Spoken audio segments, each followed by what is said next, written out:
दीपावली अथवा दिवाली का अर्थ है दीपों की माला। वस्तुतः यह त्योहार भारतवर्ष का सांस्कृतिक और जन जन का त्योहार है। कार्तिक अमावस्या की रात्रि में जब दुनिया घुप अंधेरे से छादित हो जाती है, अंधेरी काली रात में मानो हम भटके हुए जब दिशा तलाश रहे होते हैं, तो वेदवाणी हमारी अंतरात्मा से निकल पड़ती है। सौ नो ज्योति अर्थात हमें प्रकाश दीजिए, यही नहीं तमसो माँ ज्योतिर्गमय अर्थात हे माँ हमें अंधकार से प्रकाश की ओर ले चलो। फिर क्या, चारों ओर मिट्टी के अनेक दीप जल उठते हैं, बिना किसी भेदभाव, बिना किसी रोक टोक के। इस शुभ दिन जब प्रत्येक घर में हाथ से बने मिट्टी के तन दीप में हृदय का स्नेह प्रज्वलित होने से जीवन की वर्तिका जगमगा उठती है, तो उससे अनायास ही कर्म, भक्ति और ज्ञान की त्रिवेणी फूट पड़ती है और चातुर्दिक इसका संदेश प्रसरित हो जाता है। इस अमर आलोक में संपूर्ण जीवन ज्योतित हो उठता है, सारा देश दीपों से जगमगा उठता है और इसी जगमगाहट के बीच प्रारंभ होता है व्यवसायी वर्ग का नूतन वर्ष। एक ज्योति लेकर, एक आशा की किरण, आभा प्रभा लेकर, नवल उमंग तरंग लेकर।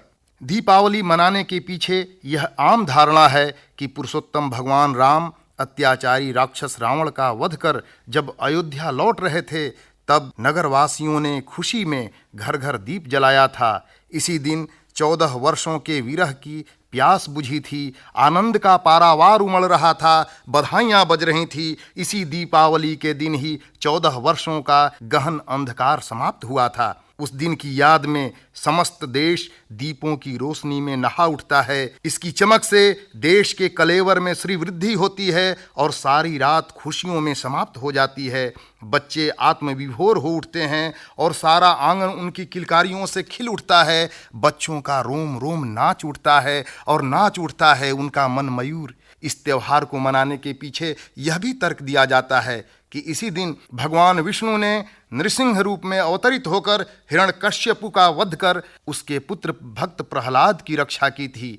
इस पर्व को मनाने का एक कारण यह भी माना जाता है कि जब भगवान श्री कृष्ण ने नरकासुर जैसे आतताई का वध किया था तथा उसके कारागार में बंदी 16,000 कन्याओं का उद्धार किया था, तब नगरवासियों ने घर घर दीप जलाकर अपना आनंद और उल्लास प्रकट किया था। यह भी माना जाता है कि जब भगवान वामन ने विराट रूप में प्रकट होकर दैत्यराज बलि की दानशीलता की परीक्षा ली थी और उसका दर्प दलन किया था, तो उसकी स्मृति में यह आलोक उत्सव मनाया जाता है। जैन धर्म के मतावलंबियों का मानना है कि इसी दिन जैन धर्म के महान तीर्थंकर भगवान महावीर पृथ्वी पर अपनी ज्योति फैलाकर महाज्योति में विलीन हो गए थे। तब से इस दीप पर्व का महत्व और बढ़ गया। इस प्रकार दीपावली मनाने के पीछे अनेक पौराणिक, सांस्कृतिक, धार्मिक और जन संस्कृति की परंपरा रही है। दीपावली मनाने का वैज्ञानिक कारण यह भी है कि पावस ऋतु में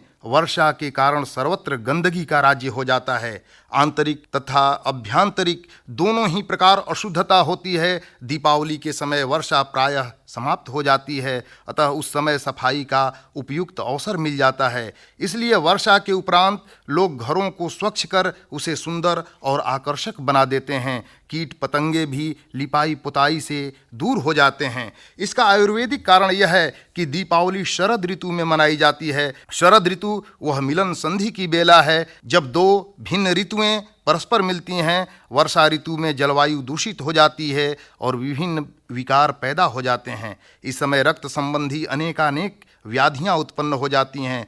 स्वास्थ्य में भी विभिन्न परिवर्तन होते हैं। अतः इस काल में शरीर में ग्रीष्मकालीन रक्त प्रसरण और शरदकालीन रक्त संकोचन में आंतरिक संघर्ष होता है। प्रत्येक व्यक्ति यह चेष्टा करता है कि वह संघर्ष में विजयी हो, जिससे आगामी वर्ष पूर्ण स्वस्थ रहकर व्यतीत कर सके। वेदों में शरद काल का विशेष उल्लेख किया गया है और मंत्रों में भी जीवेम शरदः शतम कहा गया है। दीपावली इसका सबसे शुभ और उपयुक्त अवसर माना जाता है, इसलिए दीपावली शरद ऋतु में ही मनाई जाती है। इस ऋतु में आश्विन और कार्तिक 2 मास होते हैं। इनमें से कार्तिक मास ही लक्ष्मी पूजन के लिए इस कारण उपयुक्त समझा गया कि कृषि द्वारा अन्न की प्राप्ति कार्तिक में ही होती है। आश्विन में कहीं कहीं भले ही धान्य का परिपाक हो जाए, सर्वत्र नहीं होता, और जब तक सर्वत्र धान्य रूपी लक्ष्मी, जो कृषि प्रधान भारतवर्ष का एकमात्र आधार है, न पहुंच जाए, तब तक लक्ष्मी पूजन कैसा। सो लक्ष्मी पूजन के लिए कार्तिक मास ही उपयुक्त है। अमावस्या के विषय में तो किसी विशेष उपपत्ति की वैसे आवश्यकता नहीं है, क्योंकि दीपावली के लिए चांदनी रात उतनी उपयोगी नहीं हो सकती। इसके अतिरिक्त एक मुख्य कारण यह भी है कि शरद ऋतु में मलेरिया आदि रोगों की उत्पत्ति की संभावना अधिक रहती है, और रोग के कीटाणु सूर्य और चंद्र के प्रकाश में या तो पनपते ही कम हैं, और यदि पनप भी गए तो उनका प्राचुर्य या प्राबल्य उतना अधिक नहीं हो पाता जितना अंधकार में हो सकता है। इसलिए दीपावली का प्रकाश अमावस्या के अंधकार में ही करना उचित है, क्योंकि उस समय पंचभूत कीटाणु इस प्रकाश के द्वारा अनायास ही विनष्ट किए जा सकते हैं। सायंकाल का समय भी इसलिए उपयोगी होता है कि उस समय शीत और उष्ण दोनों की प्रकृति के कीटाणु संग्रहित रूप में प्राप्त हो सकते हैं, अन्यथा रात्रि में उष्णता प्रधान कीटाणुओं का संग्रह प्रकृति के विरुद्ध होने के कारण सहसा एकत्र प्राप्त नहीं हो सकता। त्रयोदशी को चौराहों में या घर के द्वार पर दीपक जलाया जाता है। इसे यम दीपदान भी कहा जाता है। यम मृत्यु के अधिष्ठाता देवता हैं, और रास्ते, चौराहे आदि में प्रायः मलिनता, कूड़ा आदि का संसर्ग होने से मार्ग की धूलि में रोगों के अनेक कीटाणु विद्यमान रहते हैं। तेल के जलने से जो तीव्र गंध उत्पन्न होती है, उससे अधिकांश धूलिगत कीटाणुओं का नाश संभव है। इसी कारण स्कंद पुराण में कहा गया है कि कार्तिक की त्रयोदशी को सायंकाल में घर से बाहर दीप दान करना चाहिए, इससे अपमृत्यु नष्ट होती है। अमावस्या के दिन शक्ति और सरस्वती के साथ लक्ष्मी की भी पूजा का विधान है। केवल लक्ष्मी का तब तक कोई मूल्य नहीं होता जब तक वह श्रम की शक्ति से उपार्जित और ज्ञान से संचालित न हो। वैसे किसी भी प्रकार का धन मिट्टी है जब तक वह समाज के शरीर की धमनियों में रक्त प्रवाहित और उसके अवयवों को संचारित करके प्राणों को स्पंदित करने में अपना योगदान न दे। हमारे खेतों और खलिहानों में जिसका दर्शन हो, जो अनंत गुण शक्ति से विकसित, पल्लवित, पुष्पित और फलित हो, हमारा प्रत्येक घर, प्रत्येक गांव और राष्ट्र जिससे समृद्ध हो, वही राष्ट्र की यथार्थ लक्ष्मी है। भारतवर्ष का यह उत्सव सचमुच लक्ष्मी के अधिभौतिक, आध्यात्मिक और अधिदैविक तीनों रूपों का उल्लासमय प्राकट्य करने वाला है। लक्ष्मी का अधिभौतिक रूप धन संपत्ति अर्थात सोना चांदी मणि रत्न आदि हैं, आध्यात्मिक रूप शोभा है, और अधिदैविक रूप भगवती पद्मा या महालक्ष्मी हैं, जो विष्णु की प्रिया कहलाती हैं। अतः इनका नाम लक्ष्मी और श्री रखा गया है। लक्ष्मी सदैव श्रम से अर्जित की जाती हैं, अतः श्री के साथ शक्ति का योग माना गया है। जहाँ ये दोनों हैं और ज्ञान नहीं है तो सारी साधना और श्रम निष्फल हो जाता है। ज्ञान ही श्री का संचालक होता है। इसलिए दीपावली के दिन श्री, शक्ति और सरस्वती की सम्मिलित पूजा का भव्य आयोजन रखा गया है, जो राष्ट्र के कलेवर में चार चांद लगा देते हैं। यह लक्ष्मी हमें शाश्वत सत्य की ओर जाने की प्रेरणा देती हैं। लक्ष्मी न केवल समृद्धि की देवी हैं, वरन शील और सौंदर्य की अधिष्ठात्री भी हैं। स्वर्ण घट से लक्ष्मी का अभिषेक करने वाले गजराज समृद्धि के सूचक तो हैं। लक्ष्मी का आसन कमल शील और सौंदर्य का प्रतीक है।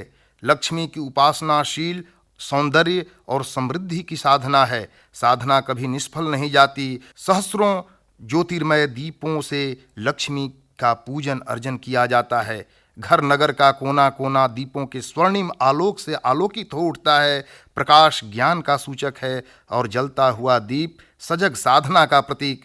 ज्ञान और साधना के द्वारा ही शील, सौंदर्य और समृद्धि की अधिष्ठात्री देवी लक्ष्मी की पूजा अर्चना की जाती है।